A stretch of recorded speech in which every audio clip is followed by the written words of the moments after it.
Welcome to Everyday Buddhism, making every day better by applying the proven tools found in Buddhist concepts.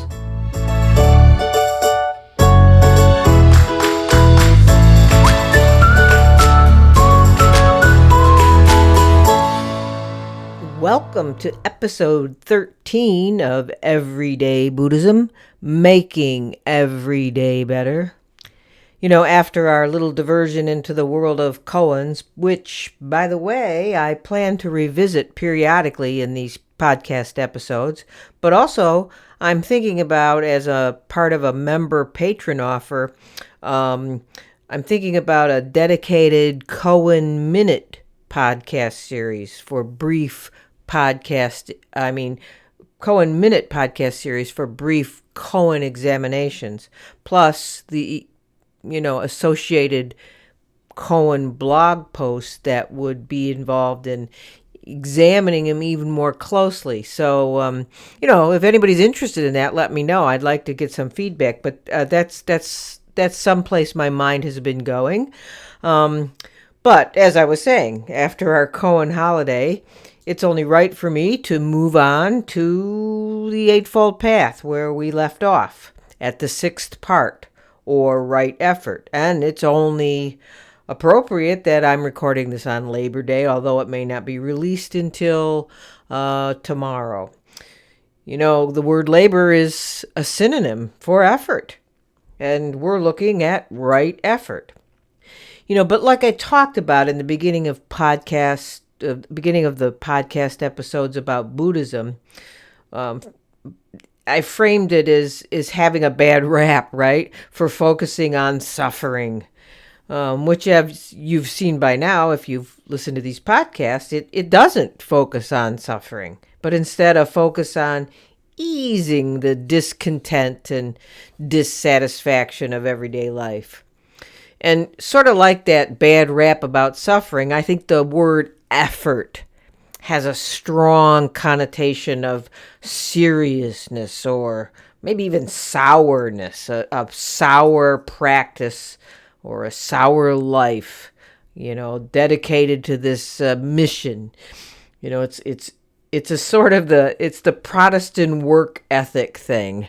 And I'm going to take the sting out of this right effort Protestant work ethic connotation by referring to it as right effort, finding a joyful balance.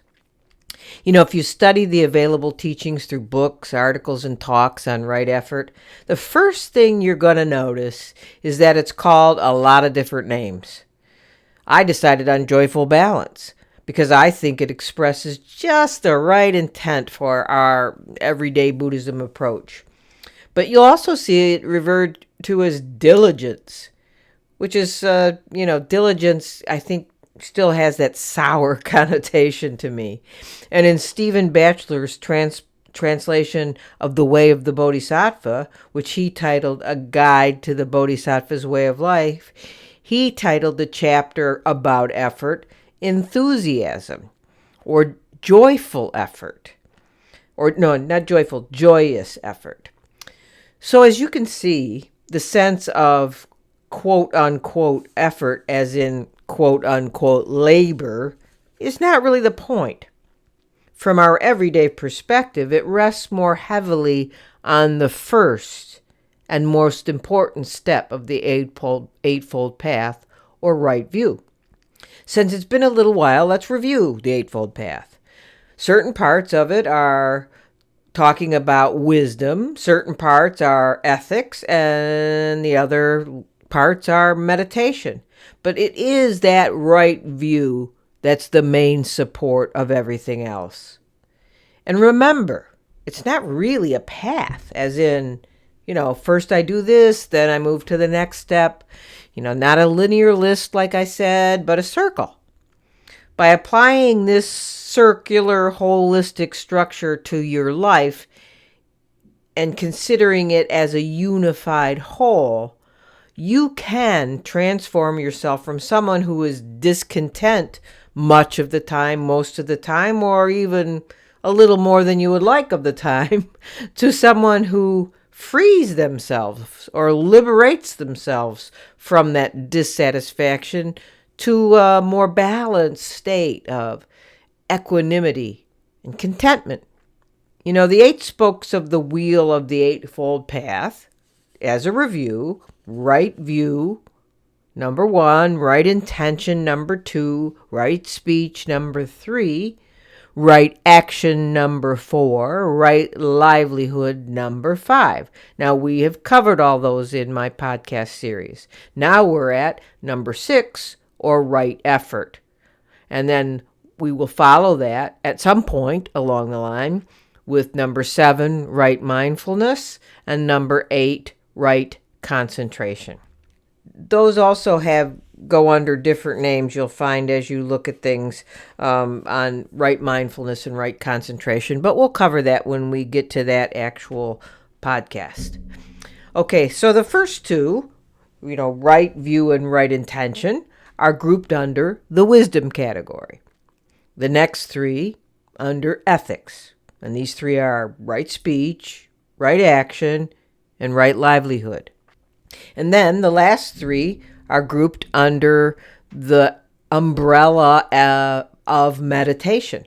So we've now entered the meditation phase of the Eightfold Path. So it starts with right effort and goes to right mindfulness and then right concentration.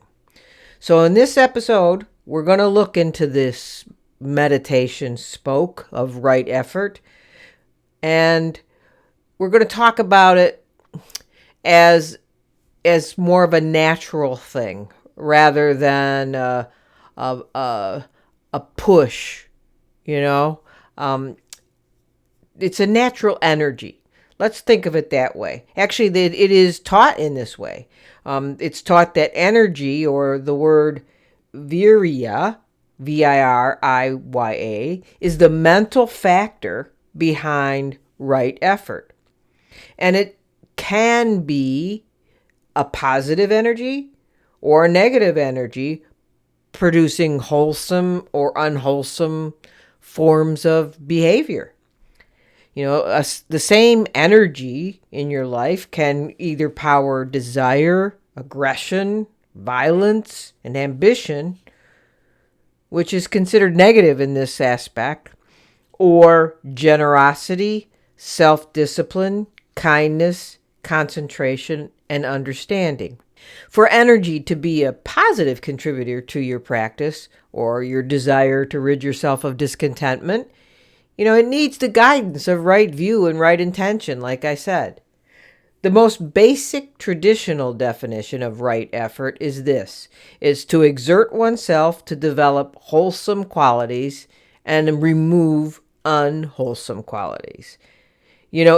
As recorded in the Pali Canon, the official historic known words of the Buddha that were recorded, the Buddha taught that there were 4 aspects to right effort. And this is pretty common sense, really. Buddhism gets all jumbled up, if you will, when you first start studying it with numbers and lists and things. And, you think you got to memorize them. And that's the kind of wrong effort to take, really. I remember going through this, and I did that. It's a wrong effort, making lists, studying. Not that there's anything wrong with that, but I think it really, for our purposes of everyday Buddhism, it takes away the common senseness of the whole thing. So listen to these 4 aspects of right effort and see how much sense they make, okay? The first one is the effort to prevent unwholesome qualities, especially greed, anger, and ignorance, from arising. The second aspect is the effort to extinguish the unwholesome qualities that already have arisen.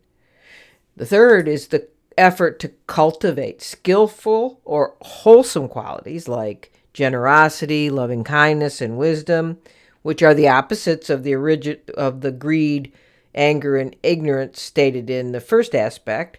So the effort in this is to cultivate these good qualities that you don't really have yet, that have not arisen. And the fourth is the effort to strengthen the wholesome qualities that already arose. In other words, the qualities you already have, but maybe you could have more of. So what is this effort about, right? Let's boil it down to the secret sauce of our everyday Buddhism approach. This effort we're talking about is essentially noticing the bad things you tend to think or do, trying to do something about them, noticing the good qualities you would like to adopt, and trying to get them or strengthen them, right? So that's pretty common sense. But let's rephrase it in these four aspects once again in like an everyday, what do I do about that sort of thing. So number one, you're to notice areas in your life where you realize you are tempted to feel like, and sometimes maybe going along with the crowd or another person for just a minute or two in a outburst of greed or anger or ignorant thinking or behavior, or a feeling of grasping at, or feelings of fear or hatred. So number one is to notice areas in your life where you are tempted to do this. 2, notice things about you that you do in your everyday life. So things that you actually do, think, speak on a more frequent basis, not just that you tend to, that you actually do, your particular afflictions. This includes noticing when you tend to do them, thinking about what triggers you to do them, then trying to short circuit or lessen the intensity of the triggers so that you don't do them, or you don't do them as much. Part of right effort is not trying to be perfect. So let's say, instead of saying, short circuit or lessen the intensity of the triggers so you don't do them, let's say, try not to do them as much. Instead of thinking, I'm just not going to do it, and then when you do it, you get extremely disappointed or frustrated when you fail. So number 3, noticing areas in your life where you could try to build better habits or practice around being more generous, more loving, more wise, more patient. These are the opposites of greed, anger, and ignorance. And number 4, noticing where and when you do pretty good in some of these good qualities, like generosity or loving kindness or patience or wisdom. And so you see, gee, I'm doing it here. Maybe I should do more of it over there, or maybe I should pick up another good quality that I can add to my daily habits. So this effort practice, this whole thing of right effort, is really about trying to be less of a jerk and trying to be a better person. Remember the right intention episode I had on how to be less of a jerk? Well, that's important to effort. Because remember, this Eightfold Path is an integrated, holistic system. So central to effort is all the things before. And I believe right view and right intention are like the wind and the rudder to the forward movement of effort as our own personal spiritual practice, or trying to be a better person. Right view is the wind. It will push you in the correct direction. And right intention is the rudder, which will make smaller adjustments based on your intention, which was built on your original right view. Now, what about wrong effort? We're talking about right effort here.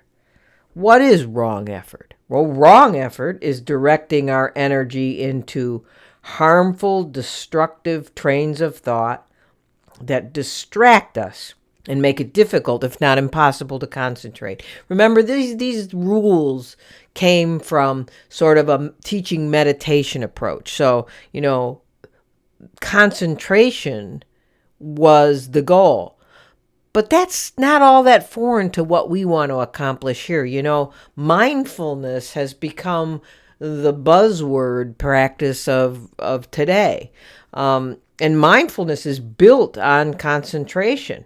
So, if you want to establish a mindfulness practice, or if you just want to be more mindful in your day-to-day life without, establishing a meditation practice during the day, then you need to improve your ability to concentrate. And some of these wrong efforts we're going to be talking about will impede your ability to concentrate or be more mindful day to day. The sutra teachings present the things that could impede our concentration. They call them the 5 hindrances. And they're: number 1, sensual desire; number 2, ill will; number 3, dullness and drowsiness; number 4, restlessness and worry; and number 5, doubt. So now these first 2 hindrances, sensual desire and ill will, they're the strongest. They represent the more powerful sense of greed and aversion at their core. The other 3 hindrances are a little less toxic, but still they're obstacles to your concentration. So there's something to avoid, and they're built on delusion. So all these hindrances are built on like 2 things at their core, greed and aversion. Well, three things: greed and aversion and delusion. So those are the biggies, right? Those are the biggies that mess us up: greed, aversion, and delusion, right? So sensual desire, the first hindrance, is frequently interpreted in 2 different ways. Okay, first there's that narrow sense as, what you probably thought: lust. But lust for the 5 strands of sense pleasures, as they refer to it. And these are like things that you like, things that you want to grab onto, agreeable things. So you want, pleasant sights, pleasant sounds, pleasant smells, pleasant tastes, pleasant touches. But sometimes this sensual desire of the first hindrance is taught more broadly to include any craving for sense pleasures, wealth, power, position, fame, or anything else that craving has a tendency to grip onto. Now, before you think I'm telling you to ignore or isolate yourself from somatic or bodily experiences, I'm not. It's not about not noticing or appreciating somatic experience as a wonderful part of your life. It's even part of the Vipassana practices to notice bodily sensations. But this is more about avoiding a grasping at them, wanting to keep them, so that they become what your focus is on, what your primary thinking is. See, this obstacle is, for example, it's like trying to concentrate on something like our work, right? But our concentration gets distracted by thoughts like, I think I'll check Twitter, or I should look at that Facebook group, or I really need a pickle or a piece of chocolate. And if you're like me, I sometimes have cravings for both those, pickle and chocolate, at the same time. And no, I'm not pregnant.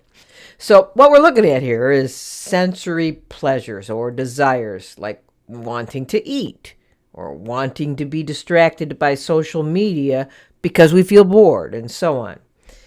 We need to put effort into not pursuing each one of those things when they pop up into our mind so that we can stay focused. Maybe a good practice is just try to get rid of, avoid or sidetrack yourself from following the urge to get up and go to the kitchen and have something to eat because that was your distraction. Maybe you do need to get up and walk around from your desk a little bit, but if the primary sensory urge was to eat, maybe avoid that, unless it is time for you to eat and you're hungry, right?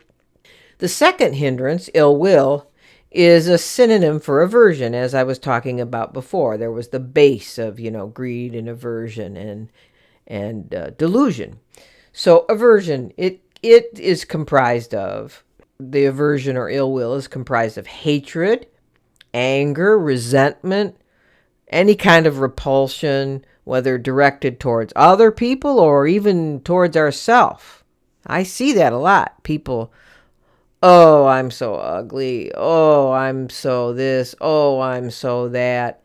That's a powerful hindrance to right effort. Or repulsion towards objects or certain situations. Repulsion is a grasping in and of itself, because if we are repulsed by something, we are grasping at not doing it. Okay, so that interrupts our free-flowing sense of equanimity or the ability to concentrate on what's in front of us right now. Now, the third hindrance, dullness or drowsiness, is a compound of two factors linked together by a common feature of what they call mental unwieldiness. One is dullness, which is like described as mental inertia, or the other is drowsiness, which is described as mental sinking or heaviness of mind, or the excessive inclination to sleep. And the fourth hindrance is the opposite of this. Opposite is restlessness and worry. Restlessness is an agitation or excitement which drives the mind from thought to thought with speed and frenzy. And worry is a preoccupation over a past mistake or something bad that happened, and then the anxiety about a possible undesired consequence in the future. And worry is a downward spiral that some people can never get out of. The third and fourth, to me, the dullness and drowsiness and restlessness and worry, seem like epidemics in our current culture. Are always on 24/7. Everything is breaking news. Everything is so important for us to be aware of that it's delivered instantly to our phones. So, man, our minds are either put to sleep or constantly agitated. If you've ever tried to meditate, you are intimately familiar with both the states of mind heaviness and mind frenzy. To me, meditation is like cycling through those things pretty consistently, either within one meditation session or from day to day. Some days your mind is like nuts, right? It's frenzy, franticness is how you describe it, and then that can sometimes be transferred or transposed into your body. You're like, you feel like one twitching mass of nutsiness. I remember Meg Salter in my interview with her talking about, her she had the creepy crawlies on her skin for a while when she was meditating. So I've been through that frenzy, and I've also been through that, mind put to sleep or heaviness. Sometimes you're sitting in your meditation posture, and next thing you know, your head's flopped down onto your chest, or you just don't even remember what you were meditating on. So meditation is a really good sort of way to practice how your mind is right now. So this, but you can check it for yourself outside of meditation in your everyday life. And see if you're also going through those states of agitation and frenziness or dullness and heaviness as you're doing whatever it is you're doing.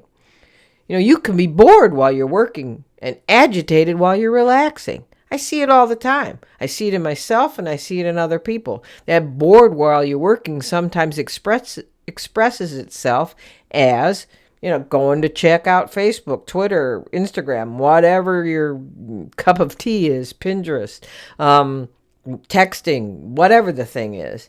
While you're relaxing, you can be agitated. And the relaxing. Some people say, I'm going home to chill and play a video game, or I'm going home to chill and I'm going to binge watch this series. That it's a good way to relax, I suppose, if you're relaxed. But what I see sometimes is a state of agitation. It's not really relaxing. It's avoidance of doing what you were doing before, but getting yourself all agitated and distracted. Something I've always tried to remember when I catch my mind thinking it's bored or feeling frenzied to do something other than what I'm doing, which is usually to pick up my phone or switch to the browser tab with the Twitter window open. And it's this. This is what I think. What did I do back before the internet and smartphones? Yes, I was an adult then, and I remember sitting and working without the constant urge to do something else. I just did things. Now, I'm not saying I didn't look out the window once in a while, or pace around the office, or open up a book and read something else, but it wasn't this constant sort of tug to see what's happening somewhere else or to see what somebody's doing. It just wasn't there. Or I think about people before TV and news delivered hourly or daily. This is even before the internet, before we could just switch on cable news and, get the latest rundown on who's the latest bad guy in Washington, right?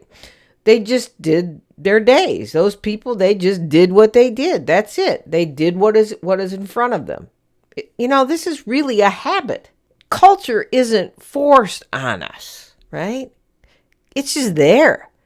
But it's our habit on whether we want to participate in it or not. It is not a need to know. We don't need to know what's going on every minute, but it's a habit to do it. Do we really need to know what is going on everywhere in the world right this minute or even today? Can we go a day without knowing? If you've gone away with your family for a vacation or a camping trip or whatever and decided I'm not taking my phone, the world didn't stop. It just didn't stop. So how does this knowing what's going on every minute really help you? Or help your family, or help your friends? I get off on a tangent there, right? So let's go to the fifth hindrance, or doubt. When doubt is taught as the fifth hindrance, it's not the kind of doubt like that's required to be an intelligent person, required to have a critical view or wise view. This is that kind of doubt, the Buddha encourages. It's the kind of doubt, that insidious doubt that manifests as a chronic indecisiveness or a lack of resolution or a fear to make a move. It's a persistent inability to commit oneself. And I think this hindrance too, back on my tangent, has been strengthened by our culture of constant exposure to successful business people, actors, celebrities, artists, writers, etc. We doubt ourselves because our world, our culture, through all its presentation in every sort of media channel, is holding up all these people as shining examples of perfect, which means we're not perfect, right? We're not even close. So why try? But see, all these people, they become caricatures of themselves. We see only their richness, their success, their beauty, their athletic prowess. We don't see who they really are or their worries or their doubts. That's not presented to us. We're not privy to that. Or we see all the ugliness and the meanness in our world forced in our face 24/7, especially in recent years. In the last 2 years, I think, or more, during this previous presidential campaign, we're just constantly bombarded with meanness and divisiveness. So it's like our minds do have to go almost into a state of turn off or frenzy. And generally we say, okay, what's the use? Why should I even try to be a better person? Why should I even try to help? Look how the world is. I won't go down either of these paths in this episode. I don't have time for that, but maybe we can pursue it at another time. That path of our cultural mean-spiritedness or the epidemic of suicide.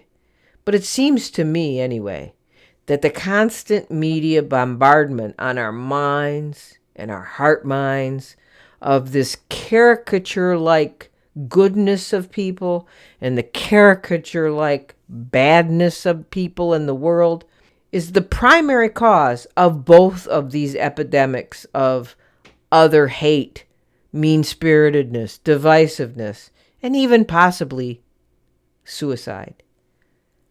Beyond the obstacles to concentration, traditional teachings outline three major types of destructive ways of thinking. They are thinking covetously, thinking with malice, and thinking with antagonism. Okay, so thinking covetously. Thinking covetously entails thinking with jealousy about what others have achieved or the pleasures and material things they enjoy. It's like thinking, how can I get this for myself?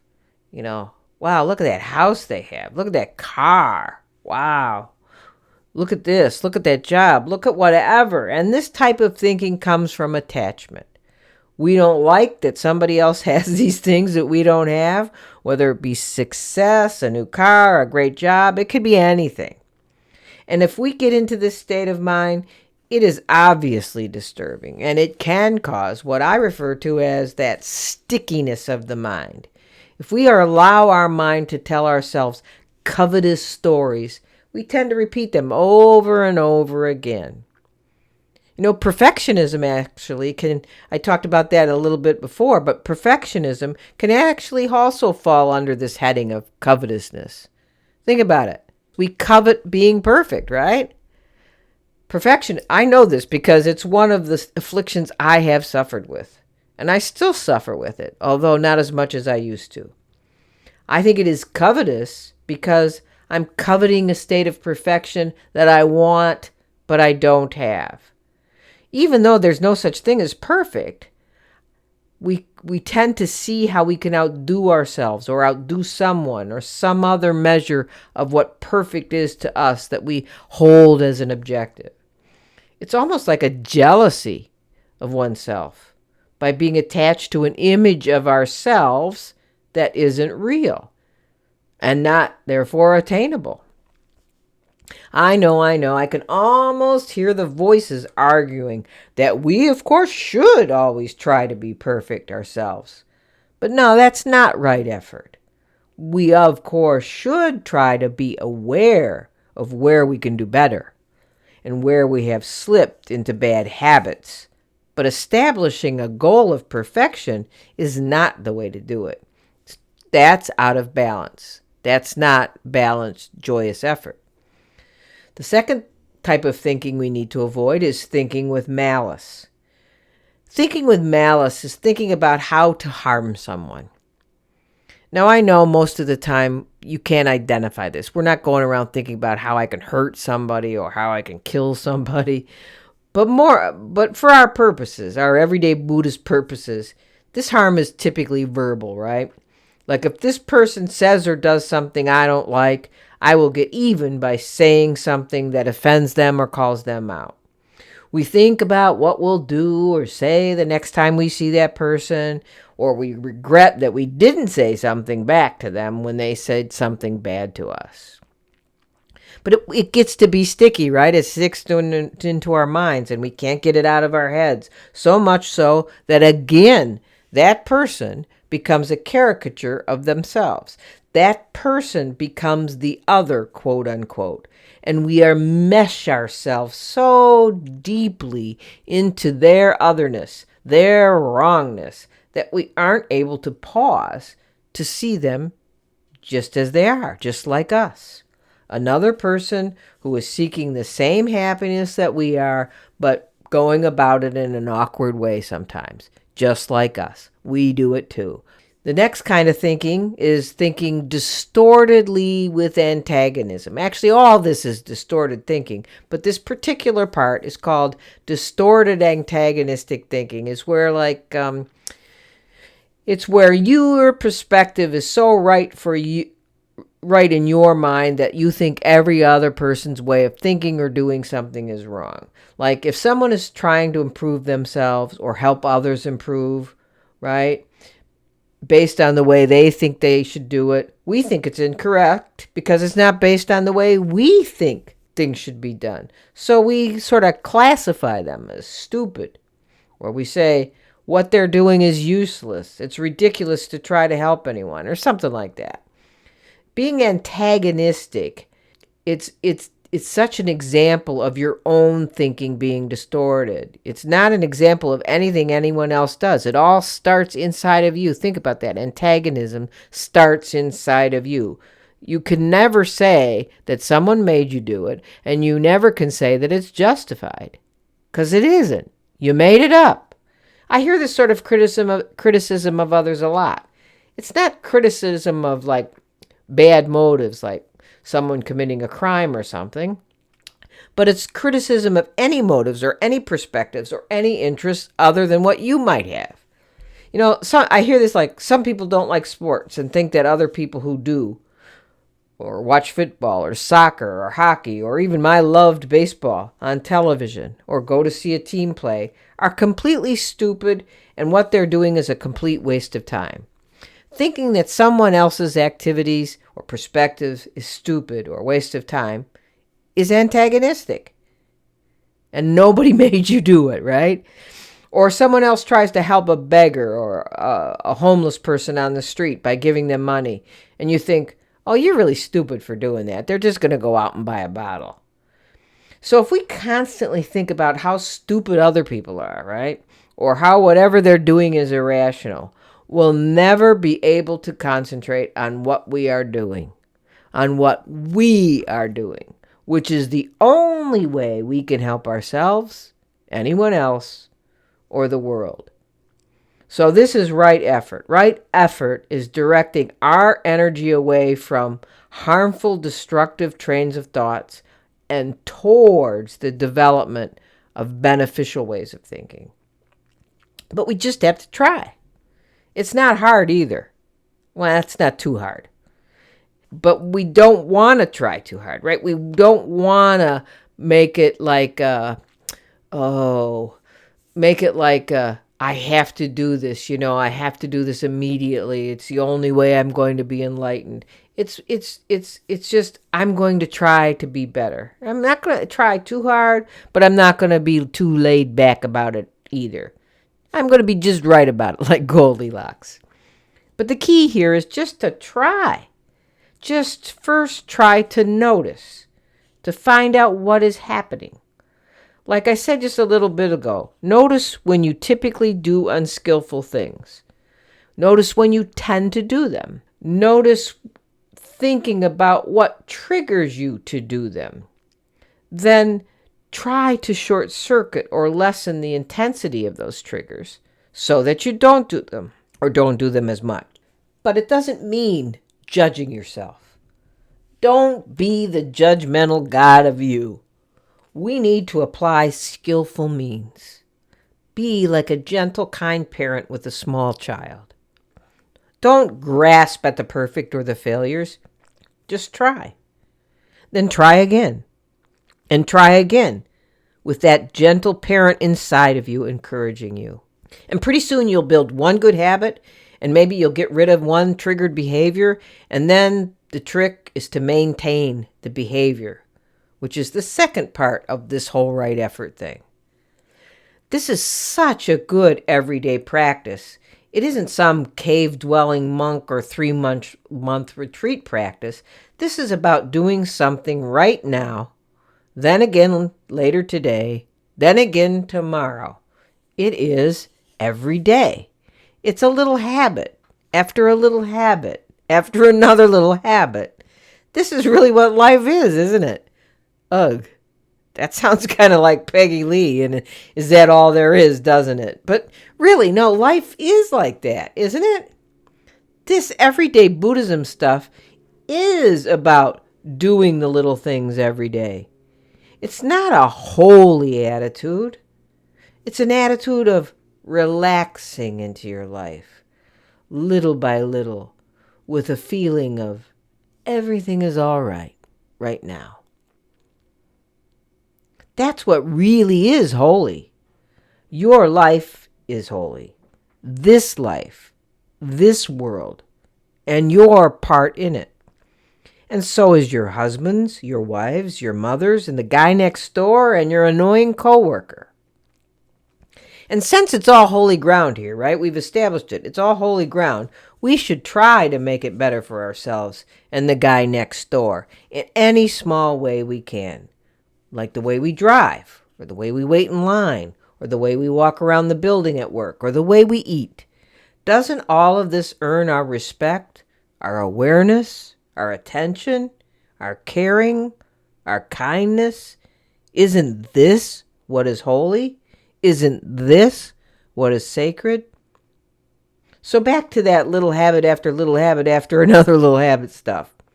There are a lot of things in each of our lives that could benefit from a little more awareness, a little more attention, and a little more caring, isn't there? Take some time to think about this today and tomorrow. Maybe list 2 or 3 things that you do that you could try harder not to do, and then 2 or 3 things that you could try to incorporate in your life to make yourself and those around you happier. As I said before, it's about paying attention. It's about noticing. This is, in essence, right effort. This is the hard part. Adjusting your habits after noticing them isn't nearly as tough. There's a Zen story about a student asking his master about the essence of the teachings. And the master answered with one word: attention. So the student asked again in a different way, requesting, not just the essence, but the whole of the teachings and how the student should practice them. To this, the master replied, attention, attention. So then the student tried one more time in desperation, asking if there wasn't another teaching the master could offer. And the master replied, yes, attention, attention, attention. So tell you what, I'm going to put myself on the spot here. In front of God, Buddha, all the Buddhas, Bodhisattvas, my family, my friends, and my spouse and partner, they're the hardest. I'm first going to list 2 things I'm going to try to slowly eliminate, followed by 2 things I'm going to try to do more of. So, here you go. This is a challenge, If you haven't figured it out, if I do this, you got to do it too. So I'm going to try to eliminate 1, impatience with my family, which is spouse and doggies, when I'm under pressure. I'm under the pressure of time constraints or frustrations of feeling inadequate and unprepared. Now, you'll notice here that I've already taken the first big step by knowing what my triggers are: time constraints and frustrating feelings. Those are the things that cause impatience in me. So that intention is first to be aware of the feelings, right? Then you can adjust the habit. But most of the time, we're not aware of the feelings, and the feelings kick off or trigger our unwholesome behavior. The second thing I'm going to try to eliminate is making a quick judgment comment. I know we all do it. It's human nature to make a quick judgment about someone. But if we don't comment on it, don't elaborate on it, like don't comment on it in our own mind or to others, then that judgment can disappear. So I'm going to try to eliminate that. And I'm going to try to incorporate 2 things. Number 1, when I feel driven or feel the tug of perfectionism, I'm going to try purposely get up, get away from the thing that's making me feel like that, walk around the yard, or do a 10-minute meditation. Pretty soon I won't be thinking about being perfect about that thing. Or what usually happens is in the walking away from it, I know exactly what to do, and now I'm not freaked out about it anymore. Number 2, I will try to always be conscious of listening more than speaking, and try to never interrupt. Never is a bad word. It's perfectionist. So, I'll try not to interrupt. So ask yourself, where do you make maybe too much effort or not enough? Where are you lazy or running on habit? Where are you too externally focused or too internally focused. It's really about looking at yourself, about looking at the people in the world outside of your own head and noticing. Really notice. Pause those head stories and notice what's going on around you. Notice what you are doing. Notice what are your habits. And then notice what triggers those habits. Our habits have a pretty powerful hold on us. We sleepwalk through our days with our habits in the lead. That's how it looks to me. But once we try changing up one bad habit or adding one good one, and it works, it's empowering. And I think that is so because it plays against rather than with our overachievement, perfectionism, Protestant work ethic way of being in the world. It's much more beneficial as a productive practice, as a spiritual practice, because this is much more about not clinging to some idea of perfection or enlightenment or Buddhahood or nirvana, but much more about letting go of little habits. And that letting go is a surrender of your false nature of self. As in, this is the way I do things, or this is the way way things should be done. Those are states of achievement, right? They're states of going after something, grasping at something. But we're not talking about grasping. We're talking about opening up the hand and letting it go. It's about being in whatever now is. Being in it in a balanced way. Because this type of effort, this practice of attention, as the Zen master says, is less about labor or effort, but more about your attention to what is happening now in your life, in yourself, in your family, in your friends, and your coworkers. Now is the key. What's happening now? You can't worry if you're thinking about what's happening now, right? You can't be distracted when you think about what's happening now. So when you really start to see how things are, you tend to respond and live appropriately and in balance. Now, you might think right effort means practicing hard, but like I said earlier, it's not a driven practice. It's much more about the middle way between extremes. The Buddha, when he first started practicing, he made a mistake of that too. He went out and practiced with the aesthetics because that was all that was available to him at the time. That's what he saw. That was his culture. And he practiced by not eating, right? That was what the aesthetics that he was hanging around with did, to the point that he ruined himself nearly until someone offered him some milk. But he practiced so hard that his back showed through his front. There was nothing in the middle. So don't force yourself to endure anything about meditation practices or fitness practices or nutrition practices or study practices to the point of exhaustion or frustration or damage to your mind or body. If things become a chore, think again. Start again. Thich Nhat Hanh says the fourfold right diligence is nourished by joy and interest. If your practice does not bring you joy, you are not practicing correctly.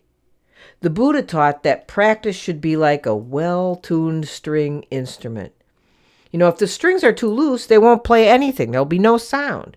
And if they're too tight, they break. Practice should be like that. That perfect balance. It should be nourishing, not draining. In The Way of the Bodhisattva by Shantideva, which, by the way, is a how-to interpretation of the way to practice the Buddha's teachings and be a bodhisattva. Shantideva put these practices into verse. He structured his chapter focus on the bones of the Eightfold Path. So his 7th chapter is called Diligence. It's about right effort. In it, he writes about this balance of effort and how it should be more about the joyfulness of the task. For example, I'll give you 3 verses that sort of give you the sense of the balance Shantideva points out. Verse 2, diligence means joy in virtuous ways. Its contraries have been defined as laziness, an inclination for unwholesomeness, defeatism, and self-contempt. And in chapter 67, or verse 67 of his chapter 7, he said, "If impaired by weakness or fatigue, I'll lay the work aside, the better to resume. And I will leave the task when it's complete, all avid for the work that's next to come." See, that's not blind adherence to some forceful practice. It's an understanding and attention to what's going around him and in him, a weakness or a fatigue. Then don't do the task. And in the last verse of chapter 7, verse 76, he says, "Just as flaxen threads waft to and fro, impelled by every breath of wind, so all I do will be achieved, controlled by movements of a joyful heart." See, everything will be okay. Everything will be okay. As long as I keep a joyful heart and keep attention to what's going on around me.